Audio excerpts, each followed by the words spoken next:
Recibimos en la tarde de Todo para Vos a Hugo Aguilar. Él es profesor de lengua y literatura, es también un amante de la música, de los discos de vinilos. Algunos lo habrán visto aquí hablando de ese tema, pero hoy lo hemos convocado para hablar de hermenéutica. ¿Saben ustedes de qué se trata? Bueno, vamos a tratar de no solo conocer qué es, sino cómo aparece en la vida cotidiana. ¿Cómo estás, Hugo? ¿Cómo estás? Buenas tardes. La hermenéutica es una palabra hermosa, además. Hermosa, cómo suena, ¿no? Sí, una vez que uno lo aprende, quiere decirlo todo el tiempo. Claro, son esas palabras que se las encuentra uno poco Sí, en el sí. vocabulario de la gente. Sí, pero da vuelta por ahí. Sí, sí. Porque la hermenéutica supone varias cosas. Una de las cosas que supone básicamente es que la hermenéutica, cualquiera sea la naturaleza, es interpretar, ¿no? Bien. Significa interpretar, siempre significó interpretar, ¿no? Ya sean los textos sagrados en la Edad Media, los textos de filosofía en el siglo XVIII, ya sea en el siglo XX el arte. Claro, o sea que la traemos desde toda la vida. Sí, porque es como una capacidad del hombre interpretar. Lo que pasa es que en el siglo XVIII le pusieron nombre. Claro, ¿no? a esa acción. Claro, un señor se llama Baumgarten, que debe haber sido alemán seguro con ese nombre, decidió que se llamaba así hermenéutica, ¿no? Y es interesante la raíz de la palabra porque viene de Hermes. Claro. Hermes es el dios griego de la sabiduría. Es el que traía la palabra y es el que hablaba con los dioses, el que trenzaba con los dioses. Claro, claro. Y es el protector de los que trabajamos con la palabra, por eso que a mí me cae simpático. Don Hermes. No, don Hermes es maestro. Que después se va a convertir en Mercurio, pero que antes era un egipcio llamado Tot. Mira. Que es el mismo. Fue mutando. Claro, fue mutando a través del Justamente por paso. esto de la interpretación, ¿no? Claro, o sea, cada cultura necesitaba un dios de ese tipo y ahí estaba.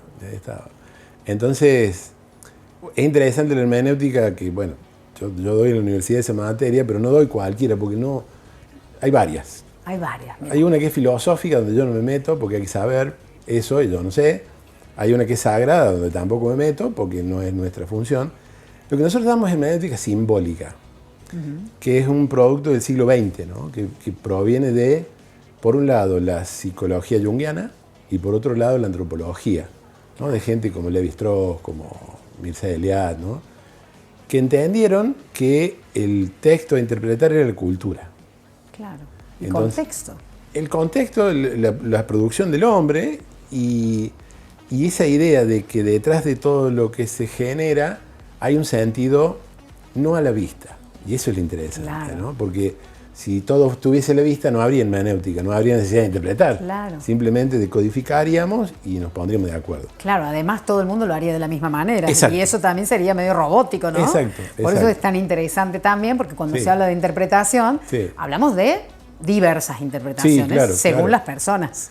Pero además hay como también modelos de interpretación que tienen que ver con lo simbólico. Y ahí es donde se pone interesante, ¿no? Claro. Porque la hermenéutica no trabaja con signos. Un signo es la base de una palabra. Una palabra lo que hace es materializar un signo en la lengua. Pero un signo es abstracto. Claro. Una palabra o un signo alude a una ausencia. Cuando vos decís mar, no estamos al frente del mar, pero nos imaginamos eso. Pero es una ausencia. El signo sirve para marcar una ausencia. En cambio, un símbolo es como si compartiera su existencia con aquello que simboliza. El que usa una cruz católica, una estrella de David, participa de aquello que simboliza. Claro. Nosotros le llamamos a la bandera, al himno, símbolos. Y son símbolos porque no son la patria y son. Porque además tenemos un cuidado ritual con ellos. O sea, la bandera no es solamente un trapo celeste y blanco. Entonces, todos nos conducimos en presencia del símbolo de una manera ritualizada, digamos. Cuando entra la bandera de ceremonia, vos te parás, aplaudís, haces una serie de cosas, digamos, porque no es simplemente un trapo, es la patria. Exacto. Porque no habla de una ausencia, sino de una presencia. Hugo, ¿cómo ha ido en el tiempo la gente atribuyéndole estas cuestiones a esos símbolos? ¿Por qué es de tal forma en un país o en una comunidad y no lo es de la misma manera en otra? ¿Cómo se hace para coincidir? Claro, porque las tradiciones culturales son distintas, ¿no? Entonces, las tradiciones culturales se construyen también sobre los cuentos populares, sobre lo fantástico, ¿no? Sobre lo que se cree. Claro, lo que sería la memoria colectiva. Claramente. Que siempre exactamente. mencionamos, ¿no? Y a veces la memoria colectiva tiene que ver con lo que soñamos también. Los sueños se expresan en símbolos. Los sueños no son literales, hablan en símbolos. Claro. Y los tenés que interpretar. Entonces, el psicólogo lo que hace con el sueño es hermeneutizarlo, es decir, interpretarlo. Es decir, bueno, acá va por este lado. Entonces, hay como una zona de nuestra vida que es simbólica, porque además somos seres simbólicos. Sí, porque las utopías nos rodean, ¿no? Las utopías. Absolutamente. Es algo que incluso hasta nos sostiene. Y es que para eso son. Porque en realidad, cuando uno piensa en términos simbólicos, uno tiene que pensar que no es que los pueblos, que entre comillas se llaman primitivos, pensaban simbólicamente y nosotros somos revivos y somos racionales. No. Son dos racionalidades que hemos heredado ambas y que nos hemos acostumbrado a vivir con ambas. Y bueno, el eslogan más famoso de los últimos 2 meses fue "Yo elijo creer". Sí. ¿Eso qué tiene que ver con la racionalidad? ¿No? Tiene que ver más con lo emotivo, con las cosas que ibas viendo, con una necesidad también, ¿viste? Sí, incluso volviendo a lo bíblico, que vos lo mencionabas y que tiene mucho que ver la hermenéutica en eso. Sí. Bueno, la fe. Bueno, la fe. La fe es justamente eso, ¿no? Es eso, ¿no? Sí. Y la fe se construye en símbolos. Por eso es que el símbolo participa de aquello que simboliza. No es una ausencia, como el signo, que nos sirve para hablar del mundo en la ausencia del mundo. El símbolo nos sirve para hablar de otra dimensión del mundo en su presencia.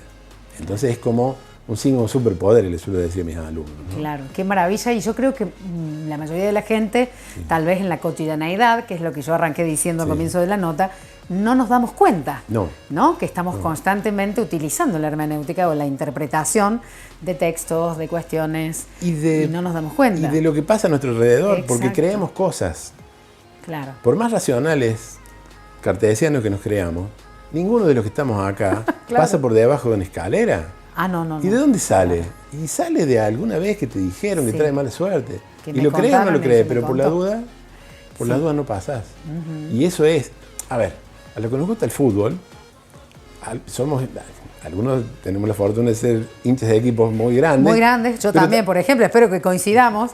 No sé si es así o así, pero no vamos a decir por la duda. No vamos a decir cuál, pero también somos hinchas de equipos más humildes. También. Y vos lo seguís igual. Vos sabés que no van a ir a jugar con el Real Madrid la Copa. Uno a veces se hace esa pregunta, ¿no? ¿Por qué? Claro. Son 11 personas corriendo atrás de una pelota, como dicen básicamente. Pero es mucho más que eso. No, por supuesto. Es mucho más que eso y ahí está la explicación, justamente. Y el Mundial demostró eso, ¿no? La reacción de la gente, porque fue creciendo. No empezó así, ¿no? Y el festejo final tiene un nombre también, ¿no? Es un estado de liminaridad, dice alguno, ¿no? ¿Qué es liminaridad? Un momento en donde la sociedad de pronto rompe todas las diferencias y se siente una. Ay, qué hermoso. Detrás de una cosa, de un deseo. De un propósito, de algo. De una felicidad, digamos. De una felicidad. Entonces, eso también tiene que ver con lo simbólico, con lo emotivo y con la posibilidad de creer. Y fíjate vos que el Mundial empezó así. Sí. ¿Cuántos creímos que iba a salir campeón del mundo? No, quedó esta canción para siempre que decía, nos volvimos a ilusionar. Eso de la ilusión, yo creo que uno siempre la tiene puesta en algo. Siempre uno tiene una ilusión con alguna cosa, con algún motivo, con alguna persona, con algún trabajo, con algún proyecto. Es lo que te lleva para adelante. Exacto. Si no, te quedás encerrado en tu habitación y no salís. ¿Y cómo crees que lo toman los alumnos? Digo, en la individualidad de cada uno, ¿no? No, les gusta porque nuestra formación en la carrera es una formación francesa, europea, digamos, muy racionalista, ¿no? En el área donde yo estoy, que es la lingüística. Claro. Es ciencia. Claro. Ahora, la hermenéutica y metafísica. Claro. Yo siempre les digo, bueno, acá, en la lingüística vos tenés que obedecer un poco y después discutimos. En la hermenéutica creemos un poco y después discutimos, después vemos, porque el análisis hermenéutico que nosotros hacemos supone un contacto con eso que estás analizando que es mucho más íntimo que lo que te proponen metodologías mucho más objetivas la racionalidad científica. La hermenéutica no es una ciencia y sin embargo el autor fundamental del siglo XX es Gadamer y que es el que fundamenta las ciencias sociales como ciencias hermenéuticas. Claro, o sea, hay como una contradicción ahí. Claro, ¿no? Y si se puede hacer ciencia, sí se puede hacer ciencia, pero no como las ciencias naturales. Son otros los métodos, Claro. son otros los objetos, Claro. son otros los alcances, pero se puede hacer ciencia tranquilamente. Y así Qué maravilla. funciona. Me encantó hablar hoy de hermenéutica. Les dejo picando, como dicen en las canchas también, ¿no? La dejamos picando Seguro. para que, bueno, continúen hablando y analizando esta cuestión e interpretando, porque hermoso, de eso se trata la vida. Y Así un gusto tenerte No, por acá, favor, Huguito. un placer, estoy en mi casa. Muchísimas gracias por venir. Gracias.